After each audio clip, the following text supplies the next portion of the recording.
तो केंद्र सरकार के प्रिंसिपल साइंटिफिक एडवाइजर का बड़ा बयान सामने आया है कि दूसरी लहर तो अभी फिलहाल चल ही रही है, लेकिन तीसरी लहर इससे भी ज्यादा खतरनाक हो सकती है और तीसरी लहर को आने से कोई भी नहीं रोक सकता। ये बयान दिया है विजय राघवन ने। विजय राघवन केंद्र सरकार के प्रिंसिपल साइंटिफिक एडवाइजर हैं। तीसरी लहर कब तक आएगी ये कहना मुश्किल है, लेकिन इसकी तैयारी केंद्र सरकार अभी से कर ले। यानी कि ऐसा नहीं कि दूसरी लहर की जो तैयारी जो है फिलहाल बिल्कुल नदारा नजर आ रही है, दूसरी लहर की तैयारी जो बिल्कुल नहीं की गई है।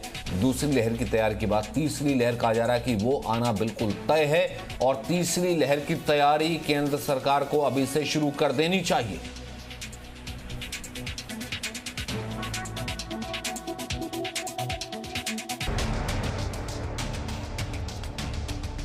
हिंदुस्तान ने 2020 में कोरोना का दंश झेला, वो कोविड का ट्रेलर था। हिंदुस्तान ने 2021 में कोविड की दूसरी लहर झेली, ये कोविड का कहर था। और अब हिंदुस्तान के सामने खड़ा है कोरोना की तीसरी लहर का खतरा। Phase 3 is inevitable. कोरोना को लेकर अब तक के सबसे बड़े खतरे की घंटी सरकार ने बजा दी है। देश के लोग अगर कोरोना के नियमों का पालन नहीं करते हैं तो कोरोना की तीसरी लहर को कोई ताकत नहीं रोक सकती। सुनिए देश के 4 बड़े अफसर जब लोगों को कोरोना के खतरे से सतर्क करने पहुंचे तो क्या कहा। Where does SARS coronavirus 2 go from here? A phase 3 is inevitable, given the high levels of circulating virus. But it's not clear on what time scale this phase 3 will occur. Hopefully, incrementally, but we should prepare for new waves. सरकार सतर्क कर रही है, corona की तीसरी लहर आ सकती है क्योंकि ये वायरस जितनी बार एक इंसान से दूसरे इंसान में जा रहा है, उतनी बार इसकी बनावट में बदलाव आ रहा है और इसका नतीजा वायरस के नए वेरिएंट्स की शक्ल में दिख रहा है। Previous infections and vaccines will cause adaptive pressure on the virus for new kinds of changes which try to escape it.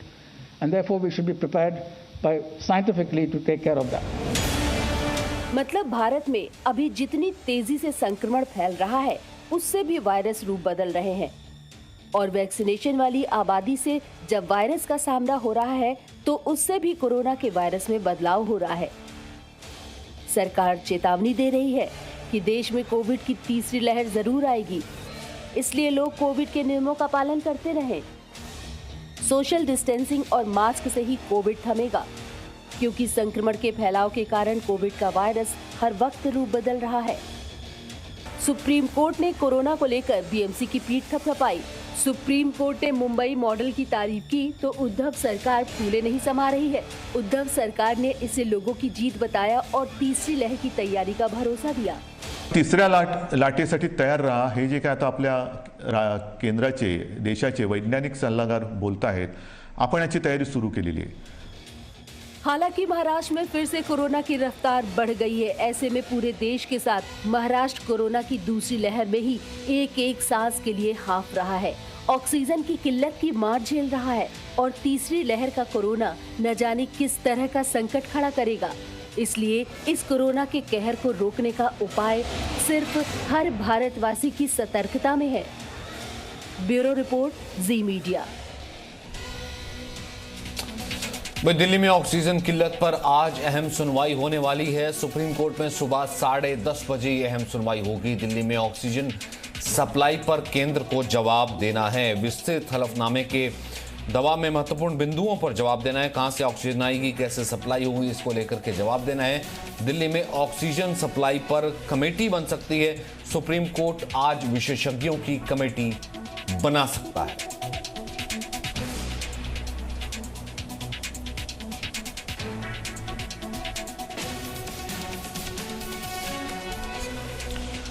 वहीं इस वक्त की एक और बड़ी खबर आ रही है। कनाडा में 12 से 16 साल के बच्चों को भी वैक्सीन लगेगी। कनाडा के हेल्थ केयर सेंटर्स में रेगुलेटर्स ने बच्चों को वैक्सीन लगाने के लिए फाइजर को मंजूरी दे दी है।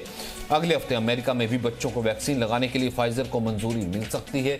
तो कुल मिलाकर के अब बच्चों को भी ये वैक्सीन लगेगी। फाइजर को मंजूरी मिल चुकी है, पहले कनाडा में, फिर उसके बाद अमेरिका में भी फाइजर को मंजूरी मिल सकती है।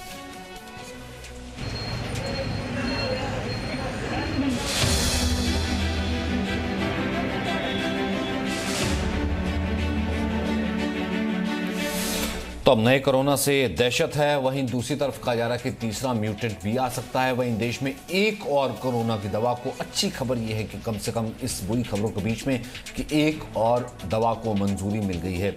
स्विस फार्मा कंपनी रोशे की एंटीबॉडी कॉकटेल को मंजूरी मिल गई है। एंटीबॉडी कॉकटेल, इस दवा का नाम है। एंटीबॉडी कॉकटेल का इस्तेमाल कोरोना इलाज में होता है। देश में एक और कोरोना की दवा को मंजूरी मिल गई है। स्विस फार्मा कंपनी की यह दवा है रोशे की एंटीबॉडी कॉकटेल, जिसे मंजूरी मिली है।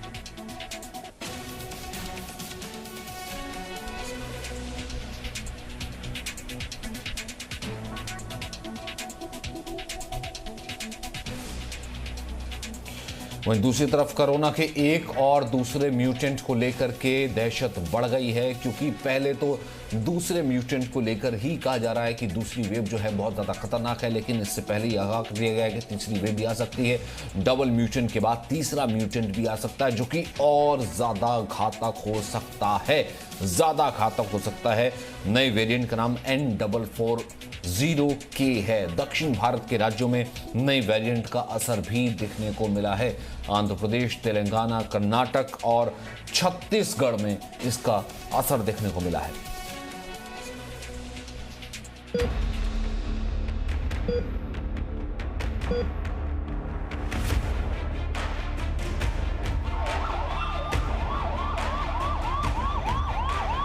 कोरोना से पूरा देश त्राहिमाम कर रहा है।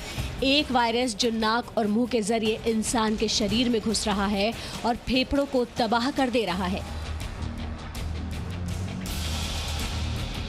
पिछले साल के मुकाबले इस बार वायरस के नए डबल म्यूटेंट वाले रूप ने ज्यादा कहर ढाया है।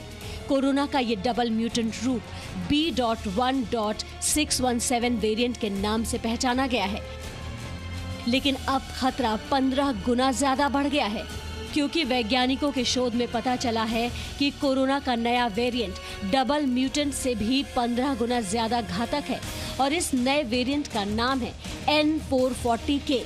भारत के centre for cellular and molecular biology यानी CCMB के वैज्ञानिकों की माने तो दक्षिण भारत के राज्यों में कोविड के इस नए वेरिएंट का असर ज्यादा दिखा है। खासकर आंध्र प्रदेश, तेलंगाना, कर्नाटक, महाराष्ट्र और छत्तीसगढ़ के कुछ हिस्सों में कोरोना वायरस का ये नया वेरिएंट N440K पाया जा रहा है। इस वायरस के बारे में सबसे पहले आंध्र प्रदेश के कुर्नूल में पता चला था। फिर हैदराबाद में वायरस के इस वेरिएंट की जीनोम सीक्वेंसिंग की गई तो 50% से ज्यादा नमूनों में यही N440K वेरिएंट मिला। इसके अध्ययन से पता चला है कि कोरोना के N440K वेरिएंट की संक्रमण दर बहुत ज्यादा है। इतना ही नहीं, ये डबल म्यूटेंट वेरिएंट के मुकाबले 10 से 15 गुना ज्यादा घातक है, क्योंकि N440K वेरिएंट के संक्रमण के 3-4 दिन के अंदर ही मरीज को ऑक्सीजन की जरूरत पड़ जा रही है, जबकि डबल म्यूटेंट कोरोना के संक्रमण में मरीज की ऐसी हालत 7 से 10 दिन के अंदर हुआ करती है। खतरे की बात यह भी है कि कोविड वायरस का नया वेरिएंट N440K बेहद मामूली एक्सपोजर में भी तेजी से फैल रहा है। ये वाला पर्टिकुलर स्ट्रेन है, ये ज्यादा रेप्लिकेट कर रहा है, पर हमें ये समझना जरूरी है कि अगर ये ज्यादा रेप्लिकेट कर रहा है तो ह्यूमन बॉडी पे भी ये उसी तरह से रिस्पॉन्स नहीं करेगा। इसका मतलब ये नहीं है कि ये ज्यादा संक्रामक है या ज्यादा इंफेक्शियस है, क्योंकि ह्यूमन बॉडी के अंदर इम्यून सिस्टम भी काम करता है। जब कोरोना का लक्षण पता चलने और इलाज शुरू करने में ही 3 से 4 दिन गुजर जा रहे हैं, तब कोरोना वायरस का ये नया वेरिएंट पूरे फेफड़े में फैल चुका होता है। भारत में मचे कोहराम के पीछे कोविड वायरस के इस नए वेरिएंट का कितना हाथ है, इसके डेटा का अध्ययन अभी बाकी है। लेकिन नए वेरिएंट के असर को समझने के लिए कुछ आंकड़े देखिए, जिसमें पता चलता है कि देश के जिन 10 राज्यों में कुल संक्रमण का 70.91% हिस्सा है, उनमें से 3 राज्य आंध्र प्रदेश, कर्नाटक और केरल दक्षिण भारत के ही हैं, और इन 3 राज्यों को मिलाकर रोज 1 लाख से ज्यादा कोरोना के केस आ रहे हैं, जिसमें पूरे देश में टॉप पर महाराष्ट्र है, जहां एक दिन में 51,880 केस मिले। दूसरे नंबर पर कर्नाटक है, जहां 44,631 नए केस मिले, और तीसरे नंबर पर केरल है, जहां 37,190 नए मरीज मिले हैं। देश में रोज आ रहे आंकड़े कोविड वायरस के नए वेरिएंट का खतरा जाहिर कर रहे हैं। खासकर आंध्र प्रदेश और तेलंगाना में इसके फैलाव का शक इसलिए बढ़ा है क्योंकि जिस तेलंगाना में अप्रैल में 6,000 के करीब संक्रमित थे, वो मई में 80,000 को पार कर चुके हैं। देश भर में हो रहे अध्ययन से अभी तक कोविड वायरस के जिन सबसे ज्यादा संक्रमण वाले 4 वेरिएंट्स का पता चला, उसमें दिल्ली, हरियाणा, यूपी, पंजाब और उत्तर भारत में ज्यादातर यूके वेरिएंट पाया जा रहा है, जबकि महाराष्ट्र में B.1.617 के अलावा डबल और ट्रिपल म्यूटेंट वाला वेरिएंट ज्यादातर मिल रहे हैं, जबकि बंगाल और मणिपुर में B.1.618 वेरिएंट वाले वायरस मिले हैं और दक्षिण भारत के आंध्र, तेलंगाना, केरल, कर्नाटक और तमिलनाडु में ज्यादातर वायरस का N440 के वेरिएंट देखा जा रहा है। खतरे की बात यह है कि नया वेरिएंट जितनी तेजी से फैल रहा है, उसके भारत के दूसरे हिस्से में भी पहुंचने का खतरा है। हालांकि नीति आयोग के सदस्य डॉक्टर वी.के. पॉल ने इस नए वेरिएंट से ज्यादा खतरे की आशंका को खारिज किया है। सरकार का दावा है कि वायरस में म्यूटेशन सामान्य प्रक्रिया है और उम्मीद है कि म्यूटेशन के जरिए ही कोविड वायरस का नया वेरिएंट भी जल्द खत्म हो जाएगा। जो आंध्रा की बात की जा रही है, that is N440K. N44K was subsequently found when we did the genome sequencing this time in some samples that we had from some states, but it very quickly diminished and we don't really see it prevalent at all, and there has been no clinical impact of it at all. संभव है सरकार का अनुमान सच हो, लेकिन जिस हिसाब से देश में मौत का आंकड़ा बढ़ता जा रहा है, ऑक्सीजन, आईसीयू और वेंटिलेटर्स की दरकार बढ़ती जा रही है, वैसे में वायरस के नए वेरिएंट के बेहद घातक होने का शक भी पुख्ता होता जा रहा है। Presenting B News app available on Google Play and App Store. Download it now.